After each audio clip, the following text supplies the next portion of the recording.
The wind tore through the valley like a scream no one could stop. Snow clung to broken trees and half-buried boots, and the smell of iron blood, metal, and fear drifted through the air.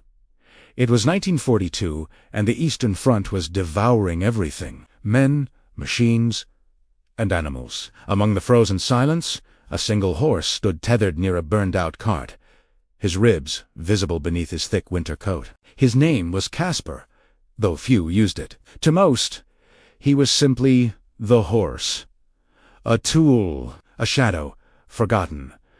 But Kaspar had seen more than most beasts ever should. He'd marched through the Carpathians, pulled artillery up ice-licked hills, and stood silent under shellfire while men wept beside him. His ears twitched at every sound, trained to know the difference between thunder and mortar. His body bore scars, not from predators, but from harnesses, lashes, and explosions. Still, he moved forward. Always. Because the soldiers did, especially Private Anton Zielinski, the only man who still called him by name. Anton had been a farm boy before the war, raised around horses, taught to respect them, not just use them. When he'd been assigned to the artillery division, he found Kaspar tethered behind a supply tent, eyes hollow from exhaustion. No one knew where the horse had come from. No one cared. But Anton did. He approached slowly, fed him bits of stolen apple, and spoke in the low, steady voice his grandfather once used. And Kaspar listened, not with words, but with breath, a slow trust built in silence. As battles raged, their bond deepened. Anton would sleep near Kaspar when trenches flooded. He would brush ice from his mane after snowstorms. Once, during a surprise ambush, Anton cut Kaspar loose and led him through enemy fire to safety, choosing to protect the horse before himself. No one questioned it. They had seen the horse pull more than machines. He carried morale. He carried the rhythm of movement. When men, his legs failed. But war didn't slow for loyalty. In the dead of winter, during a forced retreat across the Dniester River, the unit was scattered by artillery. Chaos split men from beast. Anton was loaded into a truck with the wounded. Kaspar, spooked and unrestrained, vanished into the woods. Most assumed he was dead. One more casualty in a war that never counted animals among its fallen. But Anton, half-conscious and freezing, whispered one last thing before blacking out. "Find me, Kaspar." And so began a journey no one witnessed. No maps recorded, and no medals honored a forgotten path.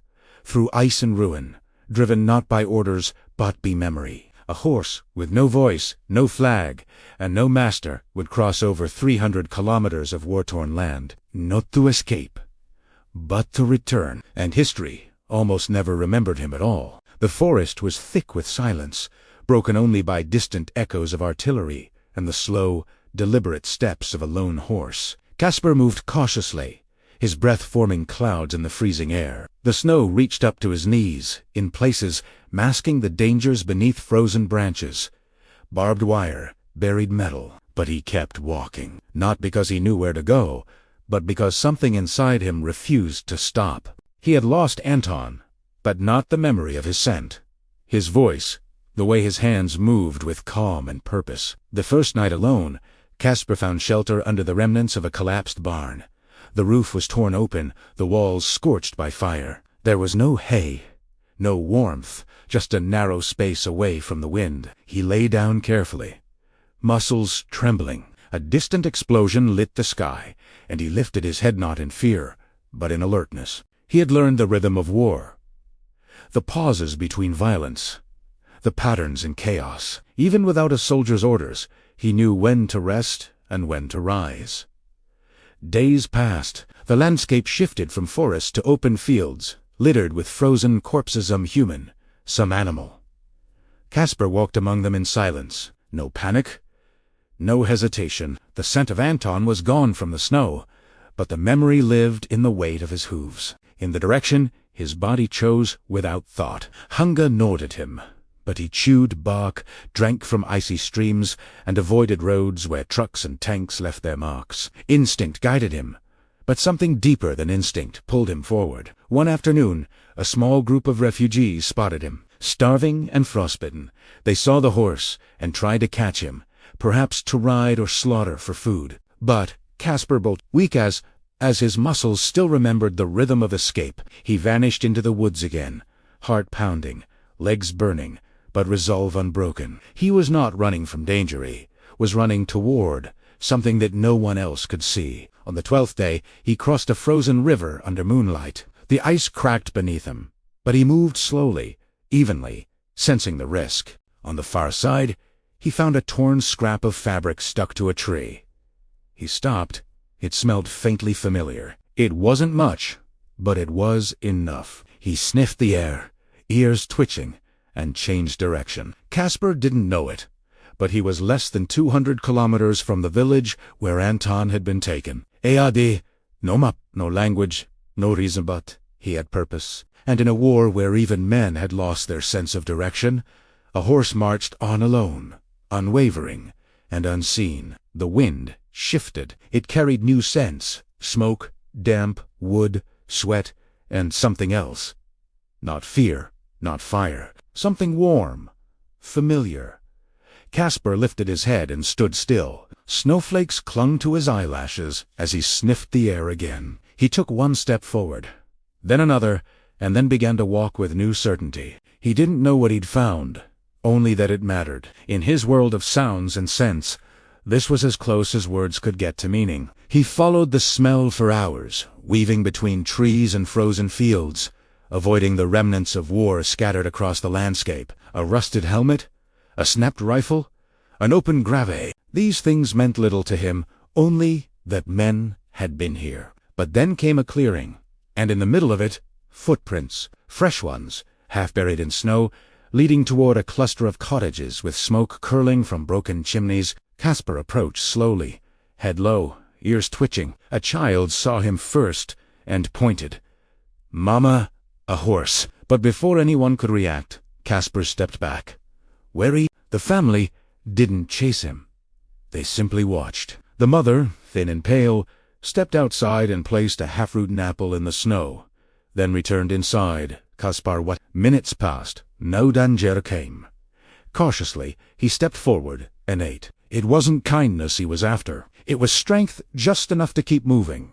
Near the edge of the village, something made him stop. A discarded coat, torn, soaked, frozen, stiff. It smelled of sweat, gunpowder, and something faintly familiar. Kaspar nosed it gently, pawed at the ground. It wasn't Anton's coat, but someone who had marched with him.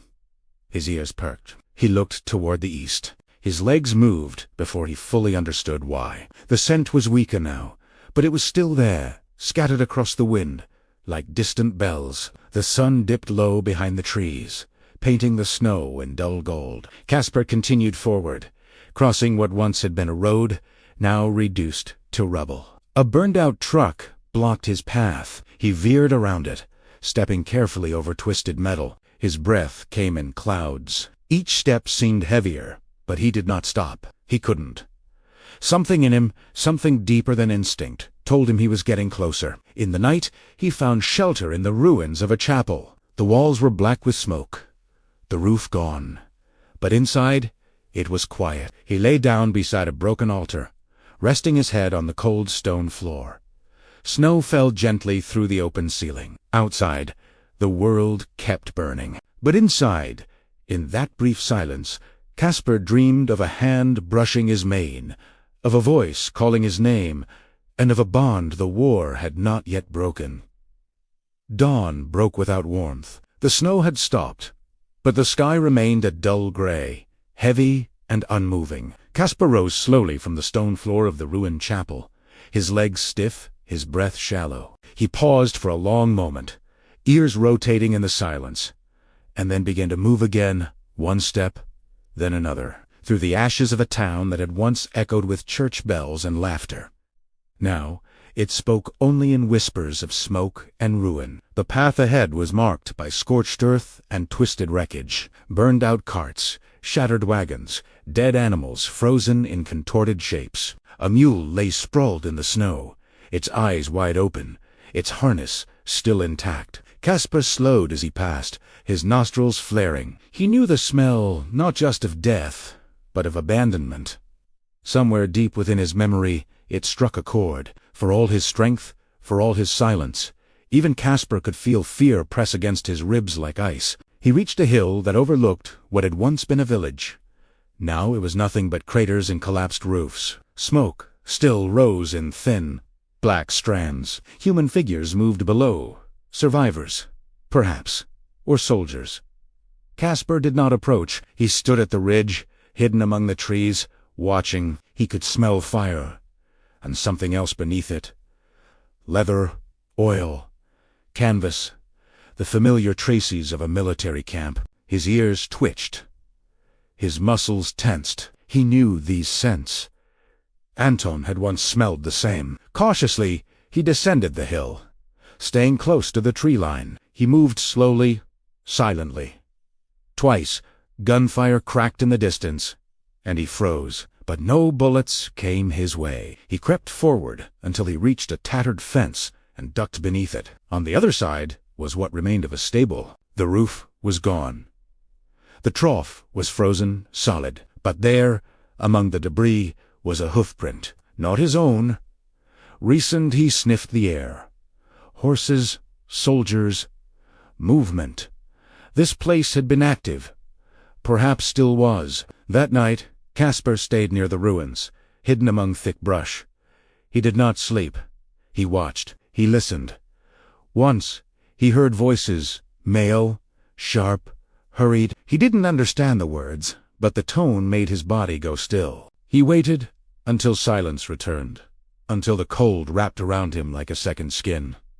And still, he stayed, because somewhere close, maybe days, maybe hours away, he felt Anton.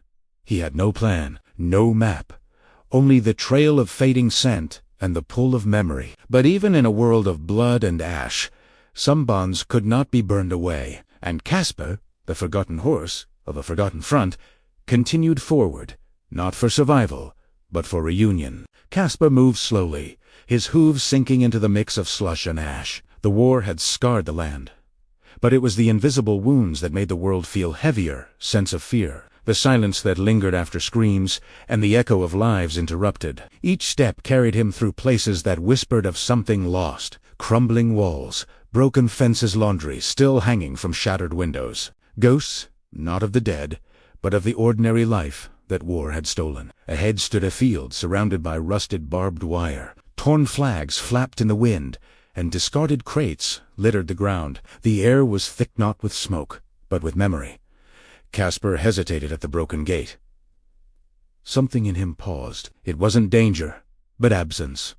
The kind that settles into a place long after the last voice fades. Still, he moved forward, step by cautious step, as if asking permission from whatever still lingered there. Inside, the ruins of a hastily abandoned camp came into view. Cold fire peats tattered tents, the remnants of uniforms tangled in the wire.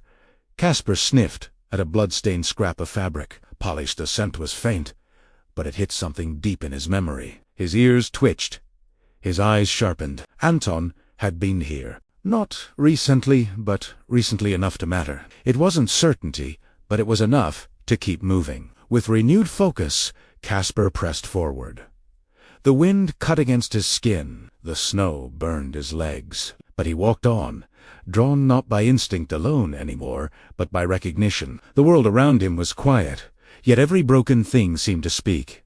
A crushed helmet, a snapped shovel, a collapsed fence, all reminders of men who had once passed through this place. And in that silence, Kaspar was listening, searching not for sounds, but for presence. At dusk, he found shelter in a collapsed barn beside a half-burned church. The steeple still stood, barely. Inside, the air was dry, but cold. The straw was rotten, but it was enough. Kaspar lowered himself carefully, body aching from the march. He didn't close his eyes. At first, only after long minutes did sleep find him, quiet and shallow. Outside, snow began to fall again, slowly covering Kaspar's tracks. Another village forgotten, another night endured. But even among ruins and ghosts, he held to his path. Because when the world forgets, the heart still remembers. And Kaspar, the last warhorse on a journey no one asked of him, kept going, one step at a time. The cold had changed. It was no longer something Kaspar could ignore or shake off with movement. It sank into his bones, numbing the strength that had carried him this far. The wind screamed across the empty fields, biting at his face, ears, and flanks. For the first time in days, his legs trembled, not from pain, but from exhaustion. He was still walking, but his pace had slowed to a crawl. Every step felt like dragging the war behind him. Snow came again, heavier this time, turning the air into a wall of white. The path disappeared beneath it, but Kaspar no longer needed roads. He was driven by something deeper, something that didn't rely on sight. Yet even that inner fire flickered now. His sides heaved with every breath, his hooves cracked against hidden ice. He hadn't eaten in 2 days, and what little fat remained on his frame was fading fast. A weaker animal would have collapsed, but Kaspar pressed on. By late afternoon, he stumbled into a shallow ravine, shielded slightly from the wind. There, against the rocks, he collapsed not in sleep, but in surrender. His body curled slightly, his legs folded beneath him, and steam rose from his back into the frozen air. His breathing was shallow, irregular, the kind of breathing that comes when the body starts choosing what to keep alive. His eyes remained open, dull and distant. For the first time, the warhorse looked defeated. Hours passed. Snow fell thick and silent over his back, covering him like a burial cloth. But somewhere, in the fog of pain and cold, something stirred. A sin. Faint, but real. Not danger. Not blood. Something warm. Human. Kaspar's nostrils twitched. His ears gave a weak flick. Slowly, painfully, he lifted his head. His vision was blurred, but the smell was enough. It didn't belong to Anton, but it was familiar, military, recent. Someone was nearby. A figure appeared on the ridge above. A young soldier, likely a scout, scanning the terrain with binoculars. He stopped when he saw the shape in the ravine. At first, he thought it was a carcass, but then it moved. He lowered the glasses and shouted something in Russian. Another man joined him. The two scrambled down, crunching through snow, rifles lowered. One knelt beside the horse, wide-eyed. My God! He's alive! They called for a sled, wrapped Kaspar's body in blankets, fed him warm mash and water with trembling hands. They didn't understand why the horse was alone, why he had come so far, but they saw something in his eyes, a refusal to die, and they knew, somehow, this was no ordinary beast. This horse was searching for something, or someone, and the cold hadn't won yet. The barn was crude, patched together from old wood and spare canvas, but to Kaspar it felt like shelter. After so many days of snow and silence, the warmth of a fire nearby, the scent of grain, and the quiet murmur of human voices were almost unfamiliar. The Russian soldiers who had found him didn't know where he came from, but they fed him, brushed ice from his coat, and spoke to him as if he were one of them. No one gave him a name. He already had one, though they didn't know it. They just called him the Ghost. At first, Kaspar didn't respond much. He stood silently in the stall, heating slowly, his ribs still sharp beneath his skin. But his ears twitched when men passed. His eyes followed their movements, searching for a face he knew. And always, beneath the surface of survival, his mind carried the memory of Anton, the scent of his jacket, the rhythm of his voice, the way his hands had always steadied the harness before each march. The soldiers argued about what to do with him. Some said he was too weak to be of use. Others saw something different. One officer, older than the rest, noticed the scars across Kaspar's side. Long, deep, some old, some fresh. He's seen combat, he muttered, and he's still standing. That seemed to silence the debate. From that moment on, Kaspar was treated with quiet reverence. Not as property, as a survivor. Days turned into a week. Kaspar began to walk again, slowly at first, his steps uneven. The men cleared space for him to roam within the perimeter of the camp. He would circle the tents at dawn and return to his stall at night. One morning, a young soldier tied a red cloth around his neck, laughing. "Now you look like a general," he joked. Kaspar didn't flinch. He just stood still, staring east. The officer who had spoken up for him watched closely. He began to suspect the horse wasn't wandering blindly when they found him. He was headed somewhere, he told the others. Maybe he still is. But the war wouldn't wait for mysteries. Orders came to pack up and move south. They debated whether to leave Kaspar behind. He had no saddle, no assigned unit, no records. But when the trucks were loaded and engines roared, Kaspar stood near the gate, waiting. And in that moment, no one could look him in the eye and walk away. They found room for him, cleared a spot in the last supply truck, and helped him up. The men didn't know his past, and Kaspar couldn't explain. But something in his quiet presence told them he still had a mission, and whatever it wasn't finished yet. The convoy moved slowly through the fractured countryside, a procession of trucks, carts, and men whose boots had forgotten dry ground. Kaspar rode in the last truck, standing steady despite the bumps and groans of the road. The soldiers watched him through tired eyes. He never panicked, never cried out. He simply stood, as if he knew where he was going, even if no one else did. Their road bent, crumbled, and reappeared. But Kaspar's gaze stayed fixed on the horizon. When they stopped to rest, he stepped down carefully, scanning every direction. The wind shifted, and his ears twitched. A scent. Not strong, but enough to make him move without waiting. He wandered toward a stand of birch trees, hooves pressing into soft earth. One of the soldiers followed, curious. He found Kaspar standing motionless, eyes locked on something unseen. "What is it, old boy?"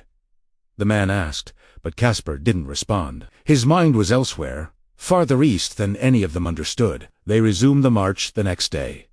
But something had changed. Kaspar grew restless. He paced at night. He pulled at his rope when tied.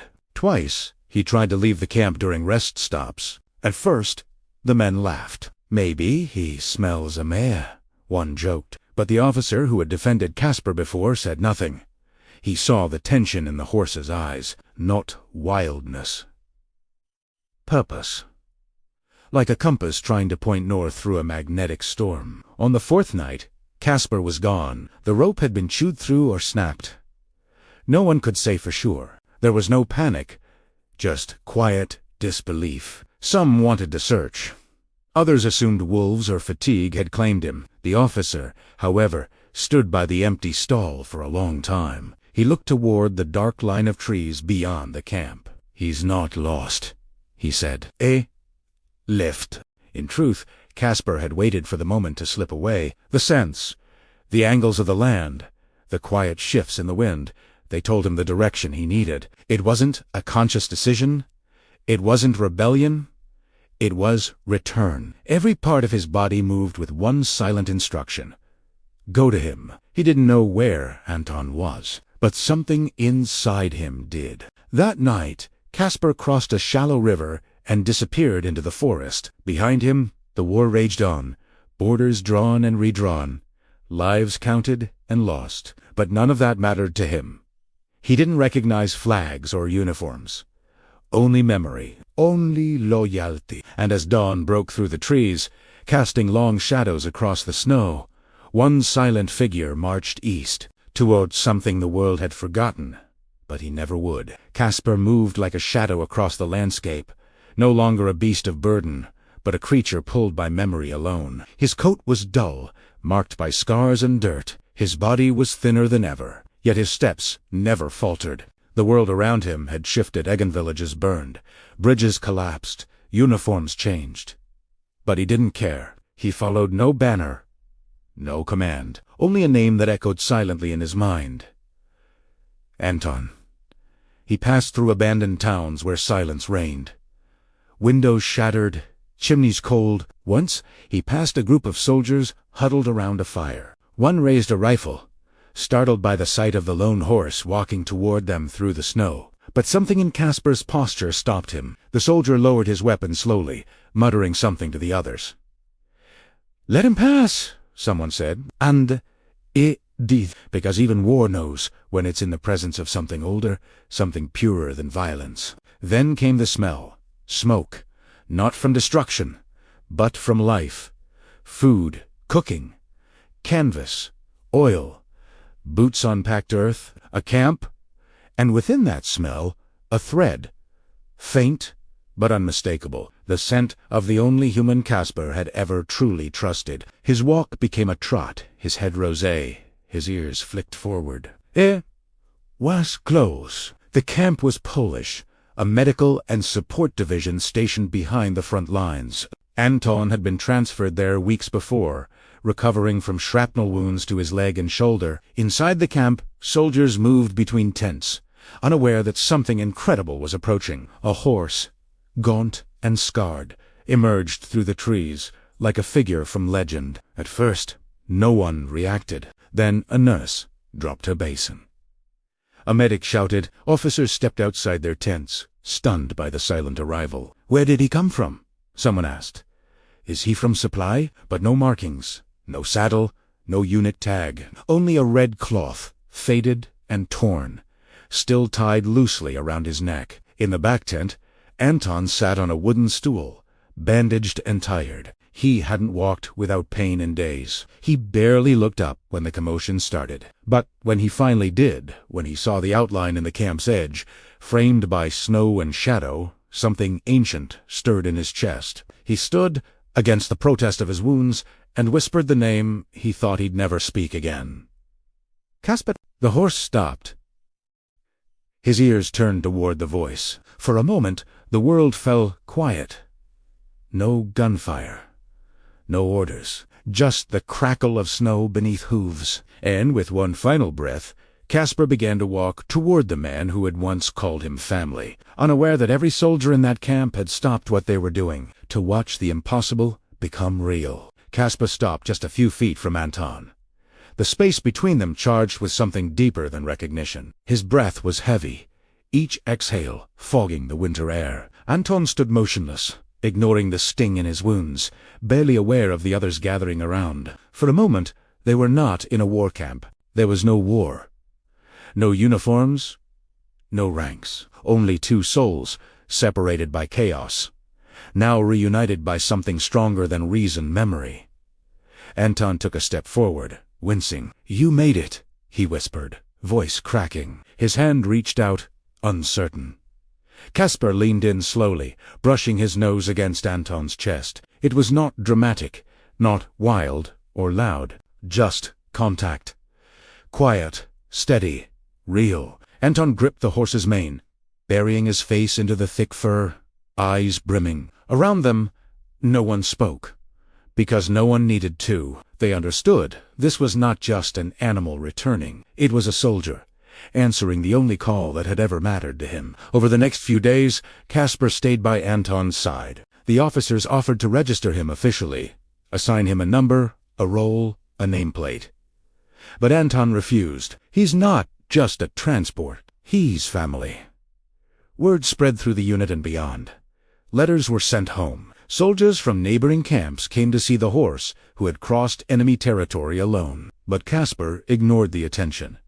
He ate, rested, and kept watch, as if still on duty. When Anton was strong enough to walk again, Kaspar walked beside him. The camp had become a strange island of peace in a sea of destruction. Even the most hardened men found quiet in Kaspar's presence. A chaplain once sat beside him and said, "Some creatures are closer to God than we'll ever be." Anton said nothing. Echust smiled, scratching behind Kaspar's ear the way he used to on the farm, long before the world had fallen apart. By spring, the war was near its end. The front moved further west, and orders came to dismantle the camp. Soldiers packed up, said goodbye, and scattered toward uncertain futures. Anton, now discharged and walking with a cane, was given a choice. Return home by truck or stay and wait for transport. He chose neither. With Kaspar, he began walking, not to a new battle, but to peace. They traveled slowly through forests blooming again, through villages rebuilding. Some days were hard, others quiet, but they were together. and in a war that had taken almost everything. That simple fact felt like victory.